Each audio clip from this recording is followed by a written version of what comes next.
स्वागत है ਤੁਹਾਡੇ ਸਾਰਿਆਂ ਦਾ ਹੈਡਲਾਈਨ ਕੈਨੇਡਾ ਦੀ ਅੱਜ ਦੀ ਇਸ ਖਾਸ ਪੇਸ਼ਕਸ਼ ਦੇ ਵਿੱਚ। ਟੋਰਾਂਟੋ ਤੋਂ ਮੈਂ ਜਸਲੀਨ ਕਾਲਰਾ ਇੱਕ ਵਾਰੀ ਫੇਰ ਤੋਂ ਹਾਜ਼ਰ ਹਾਂ। ਓਨਟਾਰੀਓ ਸਰਕਾਰ ਨੇ ਬੱਚਿਆਂ ਦਾ ਧਿਆਨ ਸਿੱਖਿਆ ਵੱਲ ਹੋਰ ਕੇਂਦਰਿਤ ਕਰਨ ਲਈ ਸੂਬੇ ਦੇ ਐਜੂਕੇਸ਼ਨ ਸਿਸਟਮ ਦੇ ਵਿੱਚ ਕੁਝ ਬਦਲਾਵ ਅਤੇ ਨਵੇਂ ਨਿਯਮਾਂ ਦਾ ਐਲਾਨ ਕੀਤਾ ਹੈ। ਇਸੇ ਤੇ ਆਧਾਰਿਤ ਰਹੇਗਾ ਸਾਡਾ ਅੱਜ ਦਾ ਇਹ ਐਪੀਸੋਡ। ਆਓ ਸ਼ੁਰੂ ਕਰਦੇ ਹਾਂ ਅੱਜ ਦੀ ਇਹ ਖਾਸ ਪੇਸ਼ਕਸ਼। ओनटेरियो ਦੀ ਸਿੱਖਿਆ ਮੰਤਰੀ ਲੀਜ਼ਾ ਥਾਮਸਨ ਨੇ ਬੀਤੇ ਦਿਨੀ ਐਲਾਨ ਕੀਤਾ ਕਿ ਸਪਟੈਂਬਰ ਤੋਂ ਕਲਾਸਰੂਮਸ ਦੇ ਵਿੱਚ ਪੜ੍ਹਾਈ ਦੇ ਸਮੇਂ ਤੇ ਬੱਚਿਆਂ ਨੂੰ ਸੈੱਲ ਫੋਨ ਇਸਤੇਮਾਲ ਕਰਨ ਦੀ ਇਜਾਜ਼ਤ ਨਹੀਂ ਦਿੱਤੀ ਜਾਵੇਗੀ। ਇਸ ਤੋਂ ਇਲਾਵਾ ਇੰਟਰਮੀਡੀਏਟ ਅਤੇ ਹਾਈ ਕਲਾਸ ਸਾਈਜ਼ ਕੈਪ ਵੀ ਵਧਾਇਆ ਜਾ ਰਿਹਾ ਹੈ। ਇਸ ਦੇ ਨਾਲ ਹੀ ਨਵਾਂ ਮੈਥ ਅਤੇ ਫਿਜ਼ੀਕਲ ਹੈਲਥ ਐਜੂਕੇਸ਼ਨ ਕਰਿਕੂਲਮ ਵੀ ਲਿਆਂਦਾ ਜਾ ਰਿਹਾ ਹੈ। ਪੇਸ਼ ਹੈ ਇੱਕ ਖਾਸ ਰਿਪੋਰਟ।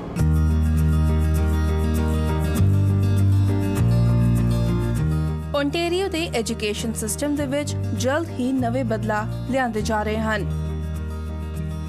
ਇਹਨਾਂ ਬਦਲਾਵਾਂ ਦਾ ਮਕਸਦ ਹੈ ਬੱਚਿਆਂ ਦਾ ਧਿਆਨ ਪੜ੍ਹਾਈ ਵੱਲ ਕੇਂਦਰਿਤ ਕਰਨਾ। Ontario the minister of education Lisa Thomson ਨੇ ਐਲਾਨ ਕੀਤਾ ਹੈ ਕਿ ਓਨਟਾਰੀਓ ਦੇ ਵਿੱਚ ਲਾਗੂ ਹੋਣ ਜਾ ਰਹੇ ਇਹਨਾਂ ਨਵੇਂ ਨਿਯਮਾਂ ਅਧੀਨ ਇੱਕ ਸਟਰੋਂਗ ਮੈਥ ਲਾਗੂ ਕੀਤਾ ਜਾਵੇਗਾ। ਇਸ ਤੋਂ ਇਲਾਵਾ ਸਕਿੱਲ ਟ੍ਰੇਡਸ ਅਤੇ ਫਾਈਨੈਂਸ਼ੀਅਲ ਲਿਟਰੇਸੀ ਦੇ ਵਿੱਚ ਵੀ ਕਈ ਬਦਲਾਅ ਲਿਆਂਦੇ ਜਾਣਗੇ। ਇੰਨਾ ਹੀ ਨਹੀਂ, ਮਾਡਰਨ ਅਤੇ age appropriate health and physical education curriculum ਵੀ ਲਿਆਂਦਾ ਜਾ ਰਿਹਾ ਹੈ, ਜਿਸ ਨਾਲ ਬੱਚਿਆਂ ਨੂੰ ਸੁਰੱਖਿਅਤ ਰੱਖਿਆ ਜਾਵੇਗਾ। ਐਜੂਕੇਸ਼ਨ ਮਿਨਿਸਟਰ ਲੀਜ਼ਾ ਥਾਮਸਨ ਨੇ ਕਿਹਾ ਕਿ ਇਹ ਸਾਡੀ ਅੱਜ ਅਤੇ ਭਵਿੱਖ ਦੇ ਵਿਦਿਆਰਥੀਆਂ ਲਈ ਇੱਕ ਸਥਾਈ ਵਿਸ਼ਵ ਪੱਧਰੀ ਸਿੱਖਿਆ ਪ੍ਰਣਾਲੀ ਦੀ ਰੱਖਿਆ ਕਰਨ ਦੀ ਯੋਜਨਾ ਹੈ। ਉਹਨਾਂ ਇਹ ਵੀ ਕਿਹਾ ਕਿ ਅਸੀਂ ਇਹ ਯਕੀਨੀ ਬਣਾਵਾਂਗੇ ਕਿ ਸਾਡੇ ਵਿਦਿਆਰਥੀ ਸਕੂਲ ਨੂੰ ਉਸ ਹੁਨਰ ਦੇ ਨਾਲ ਛੱਡ ਕੇ ਜਾ ਰਹੇ ਹਨ ਜਿਨ੍ਹਾਂ ਦੀ ਉਹਨਾਂ ਨੂੰ ਓਨਟਾਰੀਓ ਦੇ ਵਿੱਚ ਚੰਗੀ ਜ਼ਿੰਦਗੀ, ਪਰਿਵਾਰਾਂ ਅਤੇ ਕਰੀਅਰ ਬਣਾਉਣ ਲਈ ਲੋੜ ਹੈ।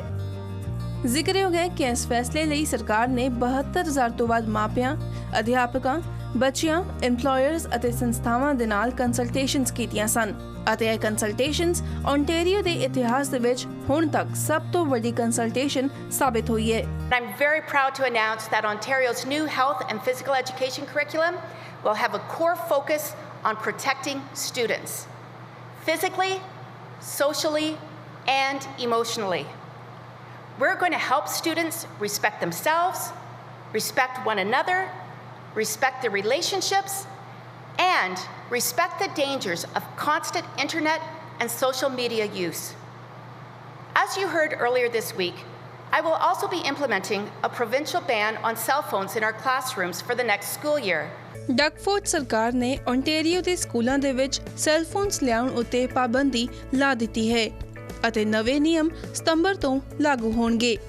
ਓਨਟਾਰੀਓ ਦੀ ਸਿੱਖਿਆ ਮੰਤਰੀ ਲੀਜ਼ਾ ਥਾਮਸਨ ਨੇ ਇੱਕ ਬਿਆਨ ਜਾਰੀ ਕਰਦਿਆਂ ਕਿਹਾ ਹੈ ਕਿ ਓਨਟਾਰੀਓ ਦੇ ਵਿਦਿਆਰਥੀਆਂ ਨੂੰ ਆਪਣੀ ਪੜ੍ਹਾਈ ਲਿਖਾਈ ਵੱਲ ਧਿਆਨ ਕੇਂਦਰਿਤ ਕਰਨਾ ਚਾਹੀਦਾ ਹੈ। ਉਹਨਾਂ ਇਹ ਵੀ ਕਿਹਾ ਕਿ ਸੈੱਲ ਫੋਨਸ ਉੱਤੇ ਪਾਬੰਦੀ ਰਾਹੀਂ ਵਿਦਿਆਰਥੀਆਂ ਦਾ ਧਿਆਨ ਭਟਕਣ ਤੋਂ ਰੋਕਿਆ ਜਾ ਸਕੇਗਾ ਤੇ ਇਸ ਤਰੀਕੇ ਨਾਲ ਵਿਦਿਆਰਥੀਆਂ ਨੂੰ ਪੜ੍ਹਨ, ਲਿਖਣ ਤੇ ਗਣਿਤ ਦੇ ਸਵਾਲ ਹੱਲ ਕਰਨ ਲਈ ਵਧੇਰੇ ਸਮਾਂ ਮਿਲੇਗਾ। ਚੇਤੇ ਰਹੇ ਕਿ ਓਨਟਾਰੀਓ ਦੇ ਕੁਝ ਸਕੂਲਾਂ ਦੇ ਵਿੱਚ ਪਹਿਲਾਂ ਹੀ ਮੋਬਾਈਲ ਫੋਨਸ ਉੱਤੇ ਪਾਬੰਦੀ ਹੈ, ਪਰ ਹੁਣ ਇਹਨਾਂ ਨੂੰ ਮੁਕੰਮਲ ਤੌਰ ਉੱਤੇ ਬੈਨ ਕਰ ਦਿੱਤਾ ਗਿਆ ਹੈ। ਸਿਰਫ ਉਹਨਾਂ ਹਾਲਾਤ ਦੇ ਵਿੱਚ ਸੈੱਲ ਫੋਨ ਵਰਤਣ ਦੀ ਇਜਾਜ਼ਤ ਹੋਵੇਗੀ ਜਦੋਂ ਕਿਸੇ ਅਧਿਆਪਕ ਨੇ ਵਿਦਿਆਰਥੀਆਂ ਨੂੰ ਕੋਈ ਚੀਜ਼ ਸਮਝਾਉਣੀ ਹੋਵੇ ਜਾਂ ਮੈਡੀਕਲ ਕਾਰਨਾਂ ਕਰਕੇ ਵਿਦਿਆਰਥੀ ਲਈ ਫੋਨ ਰੱਖਣਾ ਲਾਜ਼ਮੀ ਹੋਵੇ। ਪ੍ਰੋਗਰੈਸਿਵ ਕੰਜ਼ਰਵੇਟਿਵ ਸਰਕਾਰ ਨੇ ਪਿਛਲੇ ਸਾਲ ਸੈਕਸ ਐਜੂਕੇਸ਼ਨ ਕਰਿਕੂਲਮ ਬਾਰੇ ਸਲਾਹ ਮਸ਼ਵਰੇ ਦੀ ਪ੍ਰਕਿਰਿਆ ਦੌਰਾਨ ਕਲਾਸਰੂਮ ਦੇ ਵਿੱਚ ਮੋਬਾਈਲ ਫੋਨ ਉੱਤੇ ਸੰਭਾਵਤ ਪਾਬੰਦੀ ਬਾਰੇ ਵੀ ਵਿਚਾਰ ਦਰਜ ਕੀਤੇ ਸਨ। ਦੂਜੇ ਪਾਸੇ ਕਈ ਸਕੂਲ ਬੋਰਡਸ ਦਾ ਮੰਨਣਾ ਹੈ ਕਿ ਮੋਬਾਈਲ ਫੋਨ ਉੱਤੇ ਪਾਬੰਦੀ ਕਿਸੇ ਚੁਣੌਤੀ ਤੋਂ ਘੱਟ ਨਹੀਂ ਹੋਵੇਗੀ। ਕਾਫੀ ਸਮਾਂ ਪਹਿਲਾਂ ਟੋਰਾਂਟੋ ਡਿਸਟ੍ਰਿਕਟ ਸਕੂਲ ਬੋਰਡ ਵੱਲੋਂ ਇਹ ਪਾਬੰਦੀ ਲਾਗੂ ਕੀਤੀ ਗਈ ਸੀ, ਪਰ ਕੁਝ ਵਰ੍ਹਿਆਂ ਮਗਰੋਂ ਇਸ ਨੂੰ ਹਟਾਉਣਾ ਹੀ ਬਿਹਤਰ ਸਮਝਿਆ। ਸਕੂਲ ਬੋਰਡ ਸਪਸ਼ਟ ਤੌਰ ਤੇ ਆਖ ਚੁੱਕਾ ਹੈ ਕਿ ਮੋਬਾਈਲ ਫੋਨਸ ਉੱਤੇ ਮੁਕੰਮਲ ਪਾਬੰਦੀ ਸਿਰਫ ਮੁਸ਼ਕਲ ਨਹੀਂ ਸਗੋਂ ਅਸੰਭਵ ਹੈ। ਓਨਟਾਰੀਓ ਸਰਕਾਰ ਵੱਲੋਂ ਸੰਭਾਵਤ ਤੌਰ ਉੱਤੇ London school of economics and political science ਦੇ ਉਸ ਅਧਿਐਨ ਨੂੰ ਮੁੱਖ ਰੱਖਦਿਆਂ ਪਾਬੰਦੀ ਲਾਗੂ ਕੀਤੀ ਗਈ ਹੈ ਜਿਸ ਵਿੱਚ ਕਿਹਾ ਗਿਆ ਸੀ ਕਿ ਮੋਬਾਈਲ ਫੋਨ ਉੱਤੇ ਪਾਬੰਦੀ ਰਾਹੀਂ ਵਿਦਿਆਰਥੀਆਂ ਦੀ ਕਾਰਗੁਜ਼ਾਰੀ ਬਿਹਤਰ ਕੀਤੀ ਜਾ ਸਕਦੀ ਹੈ। ਓਨਟਾਰੀਓ ਦੀ ਪ੍ਰੋਗਰੈਸਿਵ ਕੰਜ਼ਰਵੇਟਿਵ ਸਰਕਾਰ ਨੇ ਇਹ ਵੀ ਐਲਾਨ ਕੀਤਾ ਕਿ ਉਹਨਾਂ ਵੱਲੋਂ ਇੰਟਰਮੀਡੀਏਟ ਅਤੇ ਹਾਈ ਸਕੂਲ ਗ੍ਰੇਡ ਦੇ ਵਿੱਚ ਬੱਚਿਆਂ ਦੀ ਗਿਣਤੀ ਵਧਾਈ ਜਾਵੇਗੀ। ਮੌਜੂਦਾ ਗ੍ਰੇਡ 9 ਤੋਂ ਗ੍ਰੇਡ 12 ਤੱਕ ਐਵਰੇਜ ਕਲਾਸ ਸਾਈਜ਼ 22 ਬੱਚਿਆਂ ਦਾ ਹੈ पर सरकार ਦਾ ਕਹਿਣਾ ਹੈ ਕਿ ਇਸ ਐਵਰੇਜ ਕਲਾਸ ਸਾਈਜ਼ ਨੂੰ 22 ਤੋਂ ਵਧਾ ਕੇ 28 ਕੀਤਾ ਜਾਵੇਗਾ। ਸਿੱਖਿਆ ਮੰਤਰੀ ਲੀਜ਼ਾ ਥਾਮਸਨ ਨੇ ਕਿਹਾ ਕਿ ਕਲਾਸ ਸਾਈਜ਼ਸ ਦੇ ਵਿੱਚ ਬਦਲਾਅ ਦਾ ਫੈਸਲਾ ਲੋਕਾਂ ਦੇ ਨਾਲ ਗੱਲਬਾਤ ਕਰਨ ਤੋਂ ਬਾਅਦ ਹੀ ਲਿਆ ਗਿਆ ਹੈ, ਪਰ ਇਸ ਬਦਲਾਅ ਸੰਬੰਧੀ ਸਰਕਾਰ ਵੱਲੋਂ ਕੰਸਲਟੇਸ਼ਨਸ ਹਾਲੇ ਵੀ ਜਾਰੀ ਹਨ। ਉਹਨਾਂ ਇਹ ਵੀ ਕਿਹਾ ਕਿ ਕਿੰਡਰਗਾਰਟਨ ਤੋਂ ਗ੍ਰੇਡ 3 ਤੱਕ ਦੇ ਵਿਦਿਆਰਥੀਆਂ ਦੇ ਕਲਾਸ ਸਾਈਜ਼ ਦੇ ਵਿੱਚ ਕੋਈ ਬਦਲਾਅ ਨਹੀਂ ਹੋਵੇਗਾ ਅਤੇ ਗ੍ਰੇਡ 4 ਤੋਂ ਗ੍ਰੇਡ 8 ਲਈ ਪਰ ਕਲਾਸਰੂਮ ਇੱਕ ਵਿਦਿਆਰਥੀ ਹੋਰ ਸ਼ਾਮਿਲ ਕੀਤਾ ਜਾਏਗਾ। Let me tell you what our government is really proposing on class sizes. From kindergarten to grade 3, we propose no changes to class sizes. And in grades 4 to 8, an average increase of just one more student in each classroom. Our older and more mature students in high school would see the most change, with class sizes increasing to 28.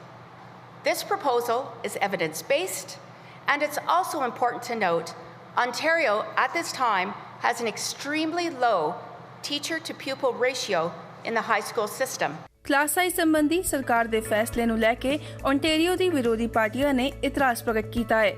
ਵਿਰੋਧੀ ਪਾਰਟੀਆਂ ਦਾ ਕਹਿਣਾ ਹੈ ਕਿ ਇਸ ਨਾਲ Ontario ਦੇ ਅਧਿਆਪਕਾਂ ਨੂੰ ਨੁਕਸਾਨ ਹੋਵੇਗਾ।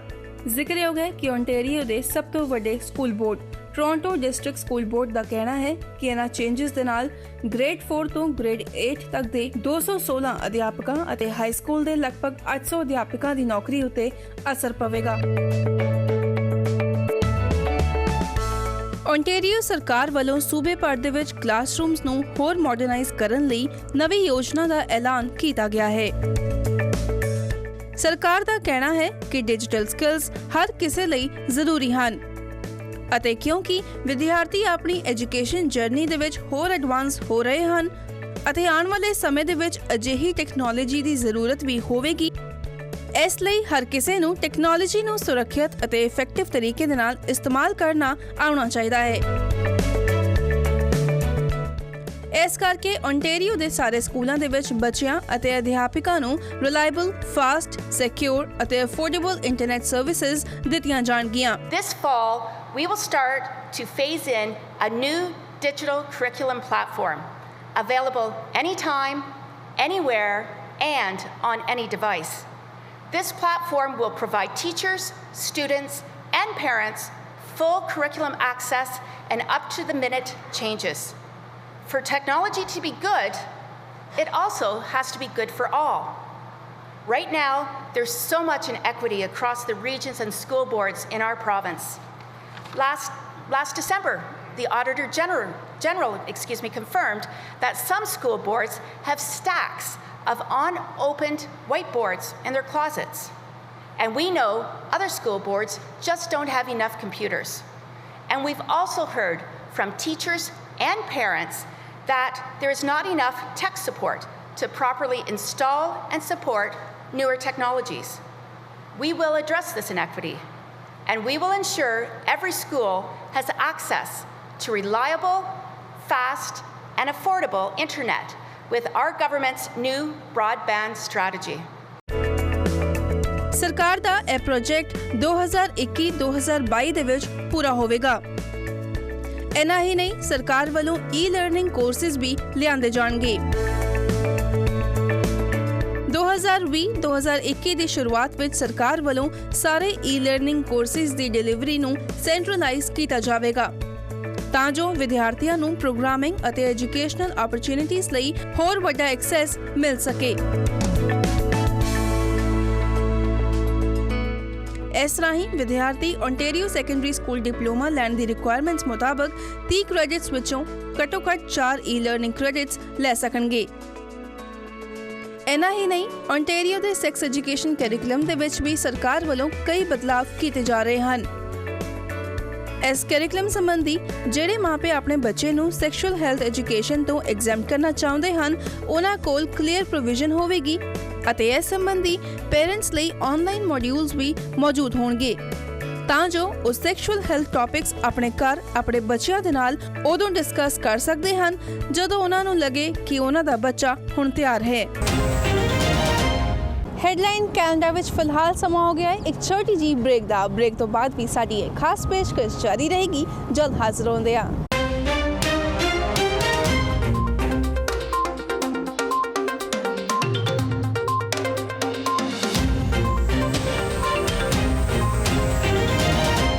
ਬ੍ਰੇਕ ਤੋਂ ਬਾਅਦ ਤੁਹਾਡੇ ਸਾਰਿਆਂ ਦਾ ਇੱਕ ਵਾਰ ਫਿਰ ਤੋਂ ਸਵਾਗਤ ਹੈ। ਸਾਡੀ ਇਹ ਖਾਸ ਪੇਸ਼ਕਸ਼ ਆਧਾਰਿਤ ਹੈ ਓਨਟਾਰੀਓ ਦੇ ਐਜੂਕੇਸ਼ਨਲ ਸਿਸਟਮ ਦੇ ਵਿੱਚ ਕੀਤੇ ਜਾ ਰਹੇ ਬਦਲਾਅ ਸੰਬੰਧੀ।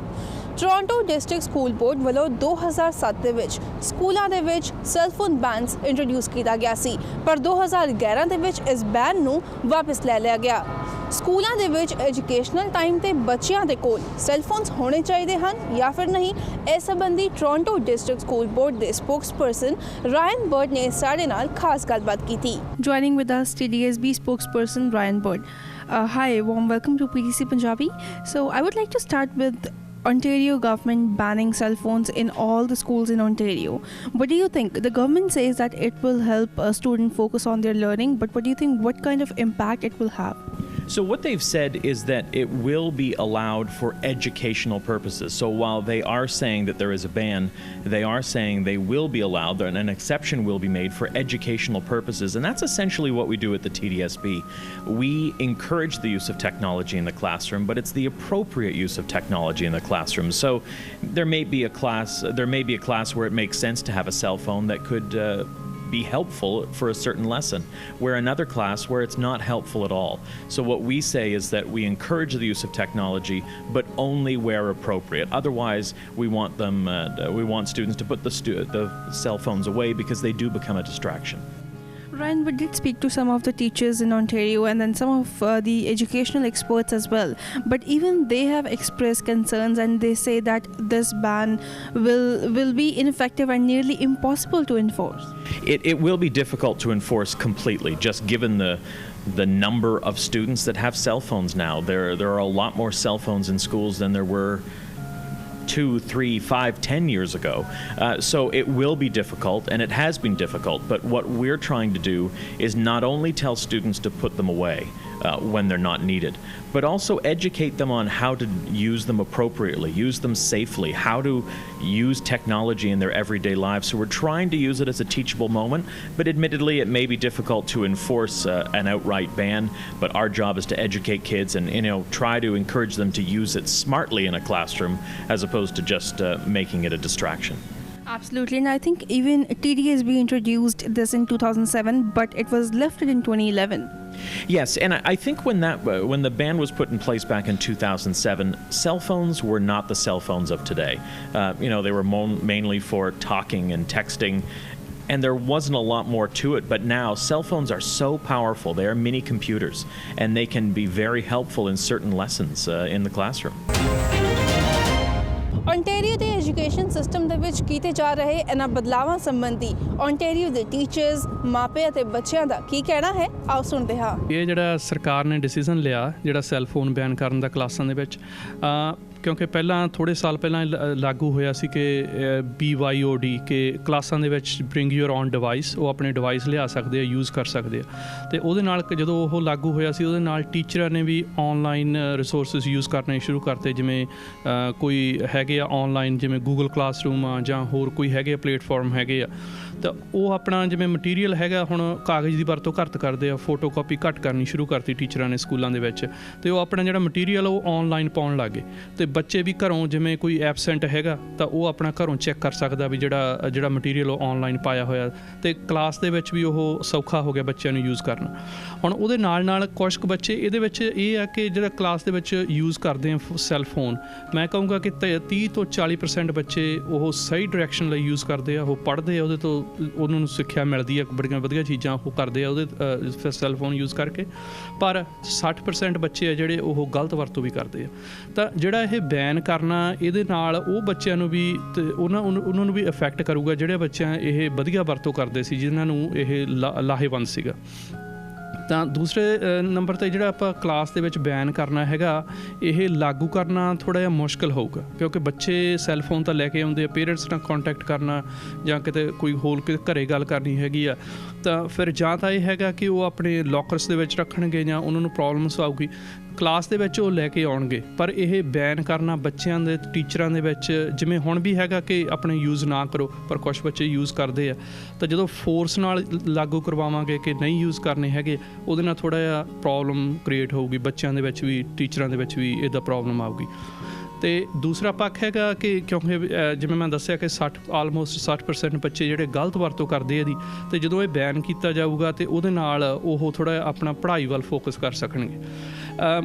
ਇਹਨਾਂ ਦੋਹਾਂ ਦੇ ਜੇ ਆਪਾਂ ਦੇਖੀਏ ਦੋਹਾਂ ਪੱਖ ਤੋਂ, ਵੀ ਜਿਵੇਂ ਇਹਨਾਂ ਦੀ ਵੀ ਬੈਨ ਕਰਨ ਦੇ ਨਾਲ ਕੁਛ ਬੱਚਿਆਂ ਦਾ ਨੁਕਸਾਨ ਹੋ ਰਿਹਾ, ਅਤੇ ਇਹਦੀ ਵਰਤੋਂ ਦੇ ਨਾਲ ਬਹੁਤ ਜ਼ਿਆਦਾ ਬੱਚਿਆਂ ਦਾ ਇਹਦੀ ਵਰਤੋਂ ਦੇ ਨਾਲ ਕਾਫੀ ਬੱਚਿਆਂ ਦਾ ਫਾਇਦਾ ਵੀ ਹੋ ਰਿਹਾ।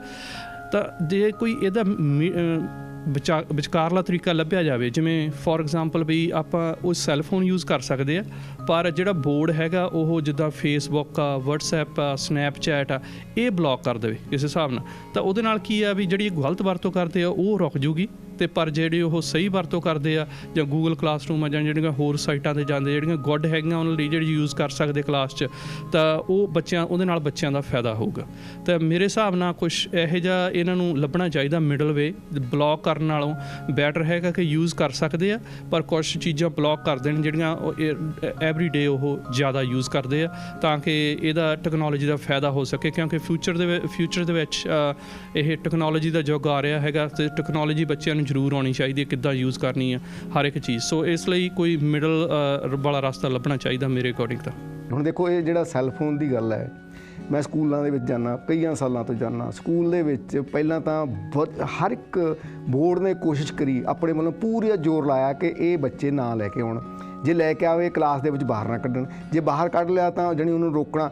ਉਹ ਬੜੀਆਂ ਵੱਡੀਆਂ ਮੁਸ਼ਕਲਾਂ ਆਈਆਂ, ਬਹੁਤ ਕੋਸ਼ਿਸ਼ਾਂ ਕਰਨ ਦੇ ਬਾਅਦ ਵੀ ਬੱਚੇ ਨਹੀਂ ਹਟੇ ਉਹ, ਅਤੇ ਅਖੀਰ ਦੇ ਵਿੱਚ ਜਾਣੀ ਦੇਖਿਆ ਗਿਆ ਕਿ ਇਹ ਇੱਕ ਨਵੀਂ ਟੈਕਨੋਲੋਜੀ ਹੈ, ਕਿਉਂ ਨਾ ਇਸ ਨੂੰ ਵਰਤਿਆ ਜਾਵੇ। ਹੁਣ ਸਾਰੇ ਬੋਰਡ ਦਾ ਤਕਰੀਬਨ ਇਹ ਹੈਗਾ ਨੀਤੀ ਹੈ, bring your own device, BOID ਦੇ ਵਿੱਚ ਜਾਣੀ ਉਹ ਉਲਟਾ ਹੁਣ ਜਿਹੜੇ ਉਹ ਸੈੱਲਫੋਨ ਨੇ ਉਹਨੂੰ ਵਰਤਿਆ ਜਾ ਰਿਹਾ ਕਿ ਜਿਹੜਾ ਕਿ ਟੀਚਰ ਇਹ ਕਹਿੰਦਾ ਕਿ okay go to your Google classroom and see what we are going to do today, ਜਾਣੀ ਤੁਹਾਡਾ ਟੀਚਰ ਦੀਆਂ ਇੰਸਟਰਕਸ਼ਨਸ ਉਹਦੇ ਵਿੱਚ ਨੇ।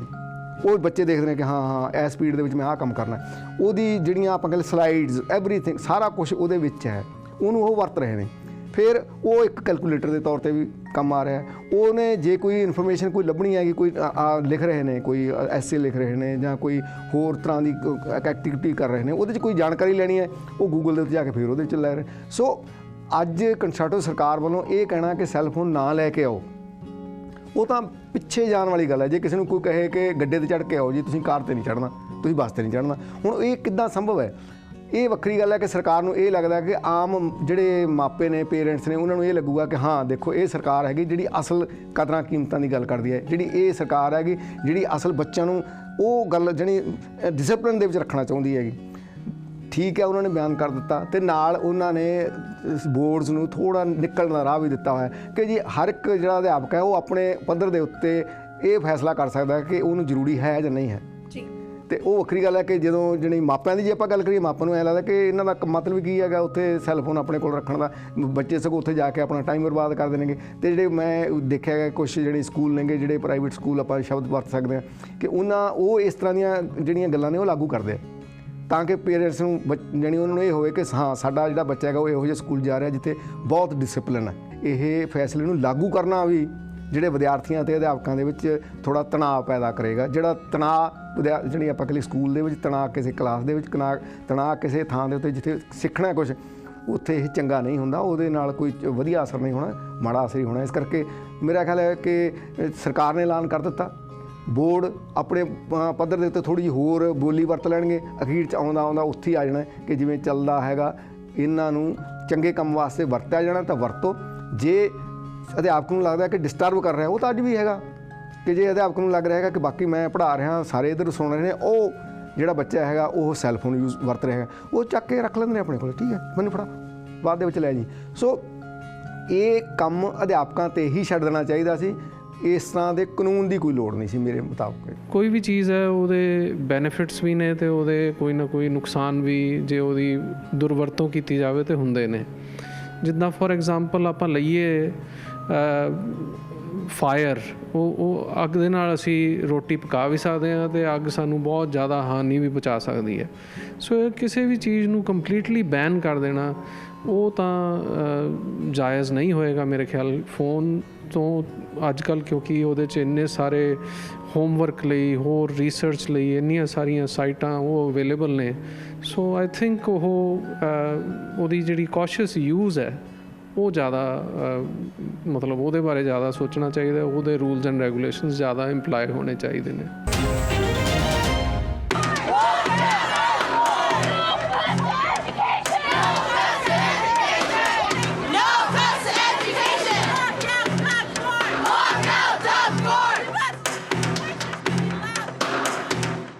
ਜਿੱਥੇ ਇੱਕ ਪਾਸੇ ਅਧਿਆਪਕਾਂ ਅਤੇ ਮਾਪਿਆਂ ਵੱਲੋਂ ਓਨਟਾਰੀਓ ਸਰਕਾਰ ਦੇ ਇਸ ਫੈਸਲੇ ਨੂੰ ਕੁਝ ਹੱਦ ਤੱਕ ਸਹੀ ਨਹੀਂ ਦੱਸਿਆ ਗਿਆ ਹੈ, ਉੱਥੇ ਹੀ ਦੂਜੇ ਪਾਸੇ ਬਰੈਂਪਟਨ ਦੇ ਇੱਕ ਸਕੂਲ ਦੇ ਬਾਹਰ ਵਿਦਿਆਰਥੀਆਂ ਨੇ ਵਾਕ ਫੋਰ ਆਊਟ ਅਤੇ ਨੋ ਕੱਟਸ ਟੂ ਐਜੂਕੇਸ਼ਨ ਦੇ ਨਾਅਰੇ ਲਗਾਏ।